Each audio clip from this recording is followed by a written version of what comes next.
샬롬, 안녕하세요, 여러분. 반갑습니다.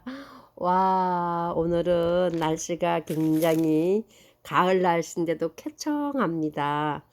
예, 비도 좀 왔고요. 하늘이 맑으니까 모든 분들이 지금 들에 나가서 묘종을 심고 있거든요.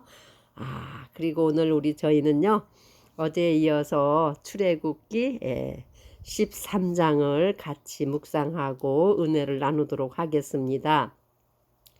출애굽기 12장은요, 아주 중요한 장이었어요. 430년 동안의 그 애굽 생활을 마감하고 하나님께서 이스라엘 백성들을 급히 나가게 하실 때에 그 이스라엘 백성들을 결정적으로 살려낸 그 표가 뭐냐면은 어린 양의 피였습니다.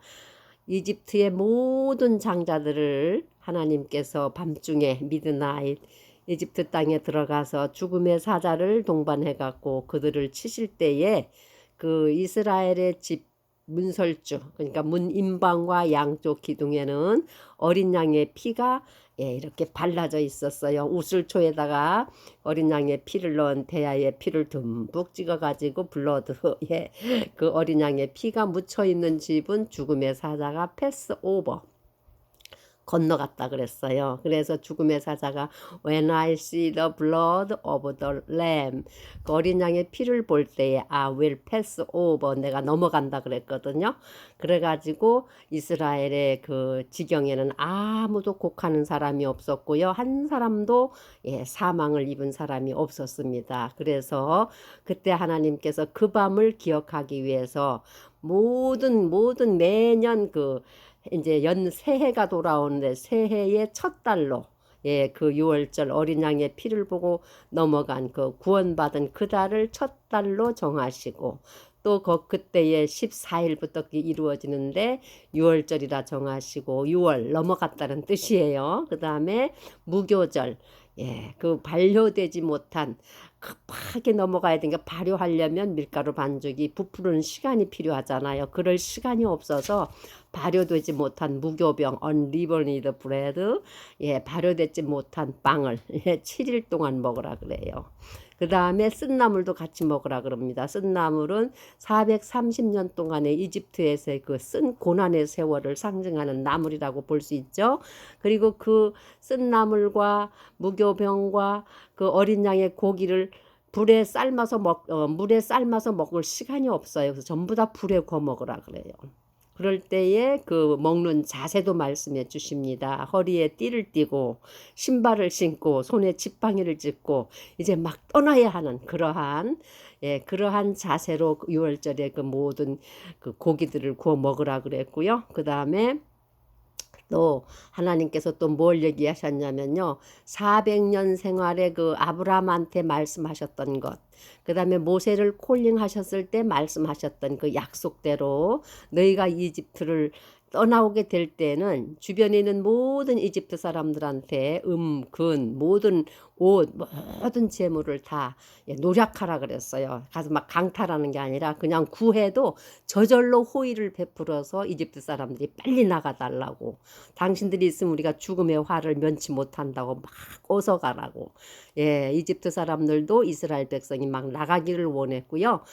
그렇게 이집트 백성들을 놓아주지 않으려고 강팍했던 바로 역시 빨리 나가라고 막 모세와 아론을 불러가지고 그 밤에 출애굽을 하는 그러한 놀라운 아주 역사 중의 역사죠. 그래서 오늘날도 이 이스라엘 민족들은 6월절이 되면은 전 세계에 흩어져 있는 그 유대인들이요, 주이시들이 전부 예루살렘으로 모여가지고 어린 양을 잡아갖고 그 피를 하나님 앞에 제사 드리면서 그러니까는 지금으로 말하면 뭐 수천 년이 됐겠죠. 조상들이 이집트에서 430년간 종살이를 하고 나온 그날을 기념하는 유월절 명절을 대대로 예루살렘에서 지킨다고 합니다. 그때는요, 예루살렘 거리에 양을 잡고 막 양의 울음소리가 또 그냥 그 피와 아이간 그 유월절 행사가요 대단하다고 해요. 전 세계에서 흩어져 있는 유대인들이 다 돌아와서 명절을 지키는 날이니까 오늘날까지도 그들에게는 그 절기가 대명절이 되었습니다.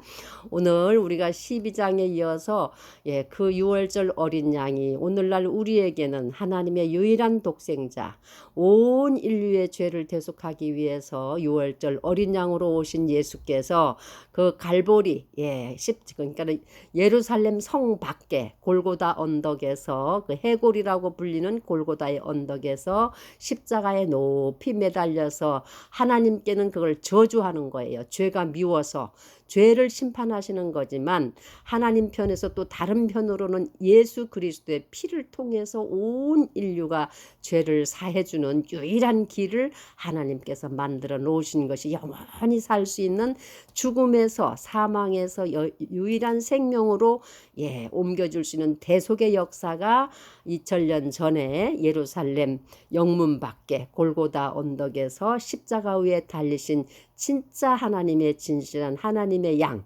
어린 양 예수의 피가 우리가 공부했던 출애굽기 12장의 말씀을 지금 신약 성경에서는 하나님께서 인류를 위해서 어린 양 예수의 피를 인류의 죄를 위해서 어린 양 예수의 피를 제시했고 그 피를 누구든지 믿고 그 피를 용서함을 받는 사람들, 예수가 하나님의 아들이심을 믿고 나의 죄를 위해서 대속해 주시기 위해서 피를 흘려 죽으시는구나 하는 이 사실을 받아들이는 자에게는 하나님의 자녀가 되는 권세를 주신다고 성경 말씀에 약속한 그 출애굽기 12장의 말씀이 오늘날 신약 성경의 중심이신 예수 그리스도의 대속의 피로 얘기할 수 있다고 볼 수 있습니다.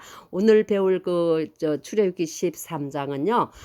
이제 14장에 가면은 이스라엘 백성들이 이제 홍해를 건너게 되는데 급하게 이제 출애굽을 했어요. 급하게 허리에 띠를 띠고 지팡이를 잡고 신을 신고 그 양의 고기를 먹으면서 발효되지 못한 그 이제 반죽 그릇을 어깨 옷에 싸갖고 막 미면서 나온 백성들이니까 뭐 어떻게 그 60만 명에다가 어린아이하고 아내들하고 가축까지 다 합치면요 뭐 몇백이 됐을 거예요. 그러한 수많은 백성들이 밤중에 끌고 나와 그 출애굽을 했으니 얼마나 뭐 질서도 그렇고 힘들었겠어요. 지금 한 가족을 우리가 학교에서나 단체에서나 한 4, 50명을 이끌고 인도하려고 해도 리더들이 힘이 들고 어려운데 그 모세와 아론을 통해서 그 정말 몇백 명이 몇백만이 되겠죠. 전부 합치면 그러한 무리를 인도한다는 게 쉬운 일은 아니잖아요. 그래서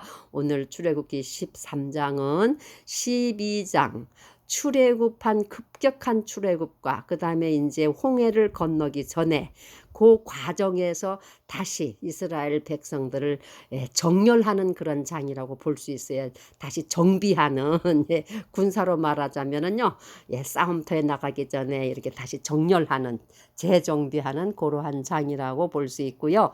절수는 1절에서 22절까지 그렇게 길진 않습니다. 그래서 이 13장의 제목을요 저는 불기둥과 구름기둥이다 이렇게 정해봤고요. 그 다음에 단락은 첫 번째 1절에서 16절에는요. 유월절과 무교절에 이제 무교절 그 다음에 초태생은 구별해서 하나님께 드리라 하는 그런 단락으로 말씀을 정해봤고요. 그 다음에 17절에서 22절까지는요. 광야 생활을 이제 들어가기 전에 광야로 들어가기 전에 서론적으로 하나님께서 세 가지 사실을 언급합니다. 그래서 그러한 말씀을 가지고 우리 13장 1절에서부터 22절까지를 같이 줄거리를 나누면서 은혜를 받도록 하겠습니다. 1절에 보면 주께서 모세에게 말씀하여 이르시되 이스라엘 자손 가운데서 처음 난 모든 것 즉 사람이나 짐승을 막론하고 태를 여는 것은 무엇이든지 다 거룩히 구별하여 내게 돌리라. 그것은 다 내 것이니라. It is mine. 내 것이라 그럽니다. 그 다음에 3절로부터 10절까지 다시 무교절에 대해서, 무교절은 에, 뭐냐면은 누룩 없는 빵, 누룩 없는 떡을 먹는 그 규례예요. 그거에 대해서 말씀하시고요. 그 다음에 다시 또 11절에서 16절에 보면은요, 다시 하나님의 말씀에 뭐라고 하냐면 처음 난 것, 초태생, 처음으로 태를 여는 것, whatsoever opens the womb, 예, 무엇이든지 첫 태, 예, 우리는 이제 쉬운 말로 태라는 게 자궁이라고 말 수 있는데요. 그 새끼가 들어있다가 처음으로 터치고 나오는 첫 새끼, 첫 태생이죠. 그러니까 그거는 다 내 것이다. 이러한 말씀을 이제 주님께서 말씀하시면서 이제 구체적으로 얘기해 줍니다. 그래서 무교절은 뭐냐면 우리가 출애굽 12장에서 말했던 것처럼 그 출애굽 시킬 당시에 발효되지 못한 떡반죽, 아주 급하게 에집트 땅을 나와야 되기 때문에 그 날을 기념해서 7일 동안은 무교병, 예, 그러니까 발효 이스트가 없는 떡을 먹어라, 이렇게 볼 수 있어요. 예, 이스트가 없는 떡을 먹으라는 것이고요. 그 다음에 초태생은 뭐냐면은 예, 그 하나님께 그 어린 양으로 선택받은 그 어린 순양이 예, 초태생입니다. 모든 이집트의 장자를 죽이실 때에 그 이스라엘 민족의 장자들은 대속을 받았어요. 죽지 않았어요. 무엇 때문에 죽지 않았느냐? 어린 양을 잡아가지고 희생을 시켜서 그 피를 예, 문 임방과 양쪽 사이드에 피를 발랐기 때문에 이스라엘의 후손들은 죽지를 않았어요. 그래서 하나님께서 처음 난 자 수컷, 그것도 수컷이에 순양을 택하셨거든요. 수컷, 짐승이나 가축이나 사람이나 뭐 귀한 자나 낮은 자나 천한 자나 누구든지 처음 난 수컷은 다 내 것이다. It is mine. 그래가지고 그래서 이것을 그때만 출애굽할 때만 지키는 것이 아니라요, 자손 대대로 제너레이션 투 제너레이션 자손 대대로 이거를 명절로 삼아가지고 절기를 지키라 그래요. 그리고 또 중요한 말을 합니다. 거기 보면 아비벌이라는 말이 나와요. 너희가 아비벌에 나왔다. 그래서 이게 무슨 말씀일까? 아이비브 아이비브에서 아이비브가 그 아부라는 것이요, 그 푸르른, 예, 푸르른 뜻이래요. 푸르른 곡식알. 예, 그래서 아비월이라 그러는데 푸르른 곡식이 알곡 이삭을 맺을 때, 그러니까 아마 3월에서 4월 달이 이스라엘에게는 1월이 되는 것 같아요. 그때에 보리가 이삭이 필 때거든요. 그래서 그 성경 룻기서, 제가 룻기를 참 좋아하는데 그 나오미가 이방 땅에 갔다가 돌아올 때, 고향으로 돌아올 때 아비월 보리 이삭이 필 때에 들어왔다 그랬어요. 예, 아마 큰 뜻이 있는 것 같아요.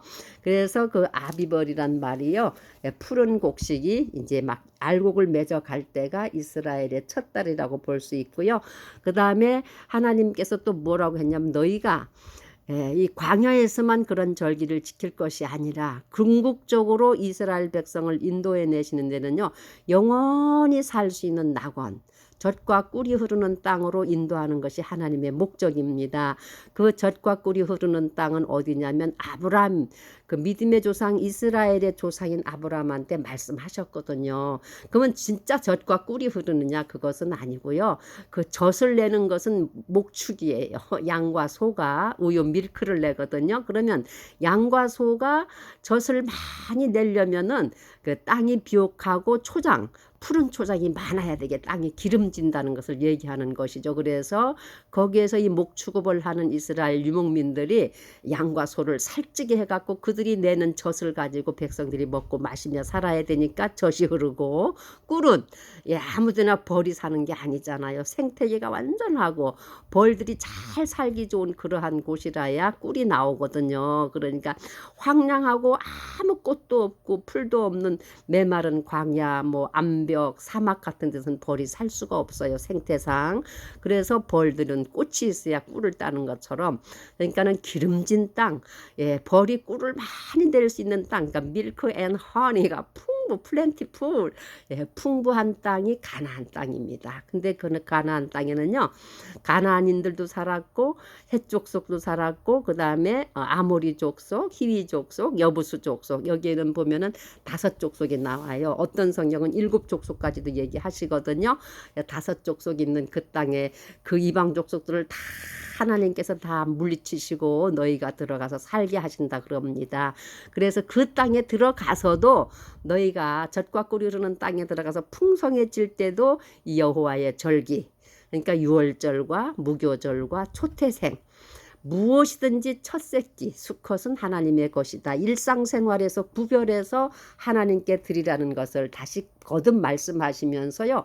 16절에 보면 너는 이것을 내 손 위에 표와 내 눈 사이의 표로 삼으라. 이렇게 하나님께서 내 손에 내 눈썹 사이에, 그러니까 미간이죠. 이마에다가 표를 삼으라 그래요. 그래서 이스라엘에 가보면은 그 유대인들은요 이마에다 경문이라 그래가지고 이렇게 까만 무슨 함 같은 걸 이마에 붙이고 다니고요, 팔에도 끈으로 칭칭칭 감고 다녀요. 그래서 그 경문 속에는 뭐가 있냐면 하나님의 말씀이 들어있어요. 이렇게 작은 쪽지에 그 하나님의 말씀을 어디 걸 썼냐면요, 오늘 읽은 이 출애굽기 13장 1절에서 10절까지 말씀이 쫙 기록되어 있고요. 그 다음에 신명기 6장 4절에서 9절 들으라 이스라엘아, 이런 그런 그 성경 말씀들이 써 있는 구절을 자손 대대로 하나님 앞에 헌신합니다. 우리가 하나님의 말씀을 순종하겠습니다. 이런 뜻으로 그 작은 쪽지에 말씀을 써갖고 잘 접어서 그걸 넣은 상자, 작은 상자를 이마에다 쫙 메고 손에다 메고 있는 것을 유대인들의 풍습이에요. 전통입니다. 그런 걸 우리가 볼 수 있어요. 그래서 하나님께서 자손 대대로 너희 백성이 이 땅이 있는 동안은 그것을 지키라고 얘기합니다. 그리고 17절에서 22절까지는요 이제 광야로 들어가게 돼요. 근데 이제 광야로 들어가게 되는데 하나님께서 아주 중요한 말씀을 하십니다. 17절에 보면 파라오가 백성을 가게 하였을 때에 블레셋 사람들의 땅에 있는 길은 가까울지라도 하나님께서 그들을 그 길로 인도하지 아니하셨으니 이는 하나님께서 말씀하시기를 혹시 이 백성이 전쟁을 보면 뜻을 돌이키고 이집트로 되돌아갈까 염려하노라 하셨기 때문이더라. 모세가 이스라엘 백성들을 인도하는데 길이 한 두 길이 있나 봐요. 빨리 가나안으로 들어갈 수 있는 길이 있고 천천히 돌아서 갈 수 있는 길이 있습니다. 그래서 빨리 갈 수 있는 길은 블레셋 땅을 통과하는 길이에요. 근데 블레셋 땅은요 아주 그때 부자였고 강했고 군사력이 막강했기 때문에 그 땅을 통과하려면 전쟁을 치러야 돼요. 그러면 그 출애굽을 하고 430년 동안 종살이하다 나온 백성들은 군사가 아닙니다. 일반한 평범한 정말 노예 생활하던 정말 취약하고 약하고 하나님을 믿기 때문에 마음들도 어질고 어린아이들과 가축들과 여자들과 장정만 60만 명이라 그랬다 그랬어요. 그러한 사람들이 전쟁을 해본 적이 없거든요. 그런데 블레셋 땅에 들어가면 그 군사화되어 있고 아주 무시무시한 사람들을 대적해서 싸울 능력도 없고 또 전쟁이 일어나게 되면 아이고 하나님 우리를 애굽 땅에서 꺼내내 갖고 결국은 싸움 땅에 보냈네요 하고 후회하고 되돌아갈까 봐서 그래서 다시 광야길 홍해로 가는 광야길로 인도하라고 합니다. 그 다음에 두 번째는 뭐냐면요. 19절에 보면 모세가 요셉의 뼈를 취해서 나온다는 아주 중요한 이야기가 있고요. 그 다음에 22절에는 마지막 절에는 보면요. 낮에는 구름기둥 밤에는 불기둥으로 백성 앞에서 치우치지도 아니하고 백성을 인도하였다라는 이 세 가지의 아주 확실한 하나님의 어떤 조건을 말씀해 줍니다. 그래서 그 가나안 땅에 가는 길이 가깝고도 빨리 갈 수 있는 길이 있고 멀면서도 돌아서 가는 길이 있는데 하나님께서는 멀면서도 돌아서 가면서 홍해를 건너가야 하는 그 길을 선택하라고 하시고요. 두 번째는 모세가 정말 지도자예요. 그 얼마나 그러니까 430년 전에 그 창세기 50장에 이집트 야곱의 후손들을 이집트로 내려오게 한 분이 누구냐면 요셉이에요. 요셉이 그때의 힉소스 왕조 때에 바로의 총리가 되었을 때에 전 지역에 기근이 왔을 때 어마무시한 기근이 왔을 때에 이집트에 식량이 있다는 소문을 듣고 야곱이 자녀들을 내려 보내죠. 그러다가 나중에는 요셉이 자기의 아들이라는 사실을 알고 그 야곱이 70인의 가족을 데리고 이집트로 내려갑니다. 그래서 야곱이 이집트 땅에서 몇 년이야? 137세.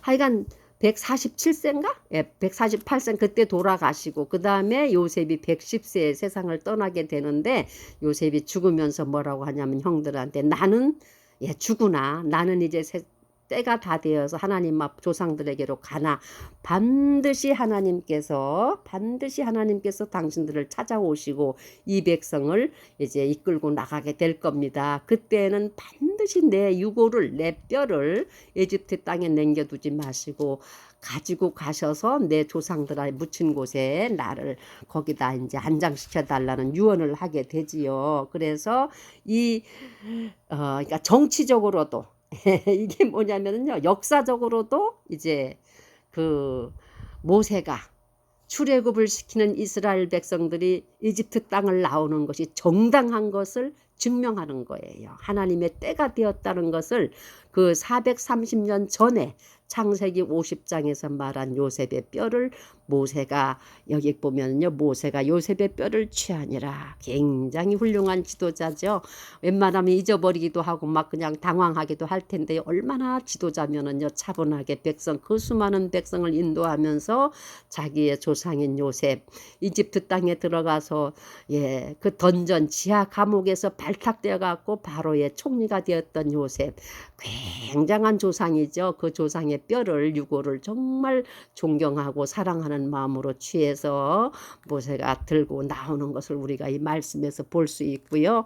그 다음에 여기 보면은 한 22절에 보면은 21절과 22절에 보면요, 주께서 그들 앞에 가시며 백성들 앞에 가시며 그 수많은 대열 정말 오합지졸이죠.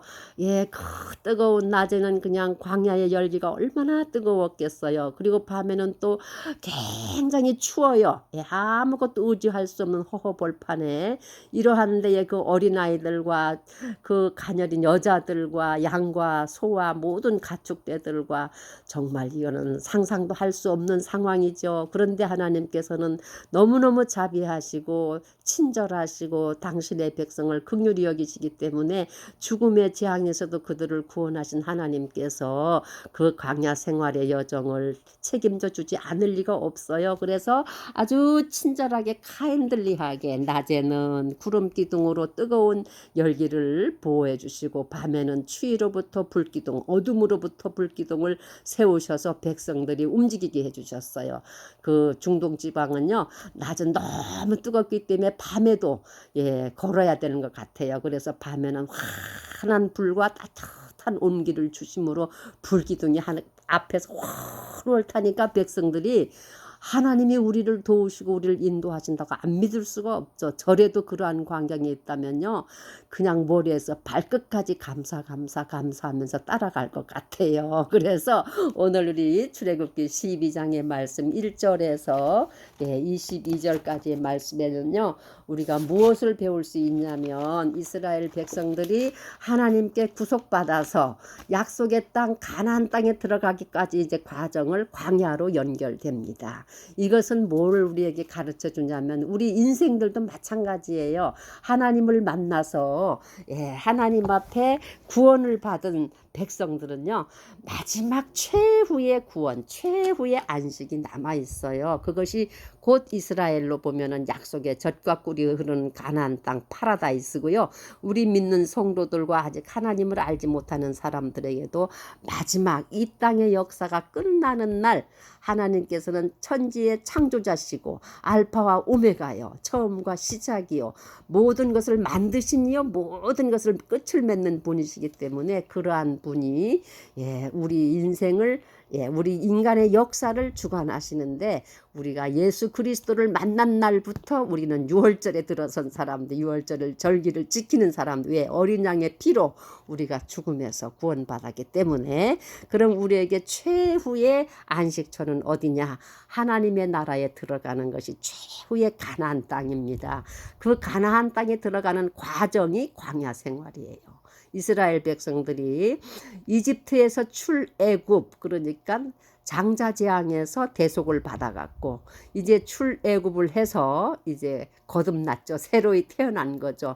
해방된 민족이 되어서 젖과 꿀이 흐르는 가나안 땅에 가는 과정의 첫 들어선 길목이 광야길입니다. 그 광야 생활을 이제 하나님께서 낮에는 구름 기둥, 밤에는 불 기둥으로 인도하시는데요. 결국에는 광야 40년 생활을 마치고 하나님이 약속한 땅으로 들어가는 것을 쭉 성경에 이제 기록되어서 우리가 배우게 되는데요. 우리 인생들도 마찬가지입니다. 이스라엘의 역사가 우리 개인의 삶에도 적용할 수가 있거든요. 모든 개개인한테는요, 하나님을 만나는 순간 대속, 구원을 받고, 그 다음에 영원한 하나님의 나라, 천국에 가는 그 시간까지 우리에게는 삶의 과정 자체가 광야입니다.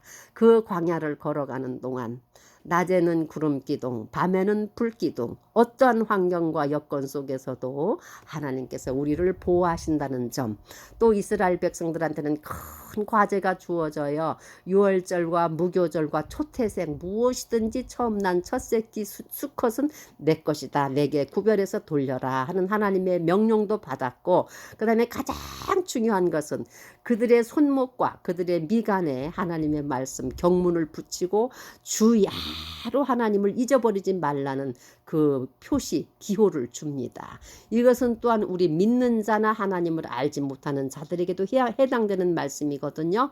하나님을 믿는 자들은 주야로 주의 말씀을 묵상해서 그 말씀이 내 손목에 있고 내 이마에 있고 내 마음판에 기록되어서 주님 앞에 서는 그 순간까지 우리는 주의 말씀과 법도와 규례를 지켜서 이 인생길 가는 동안, 광야길을 걷는 동안 항상 주님께서 불꽃 같은 눈동자로 낮에는 구름 기둥이요 밤에는 불 기둥이요 어떤 환경과 처지에서도 우리를 버리지 아니하시고 보호하시고 인도하신다는 이 사실을 오늘 12장에서 우리 13장에서 이제 가장 어려운 절정인 그 무서운 홍해 바다를 건너기 전에 다시 재정비하고 정렬하는 이 말씀에서 우리가 배우고 느끼게 됩니다. 사랑하는 여러분, 우리가 살다 보면요, 쉬운 일도 있고 즐거울 때도 있고 기쁠 때도 있지만 때로는 힘들고 어렵고 지치고 쓰러질 때도 많이 있거든요.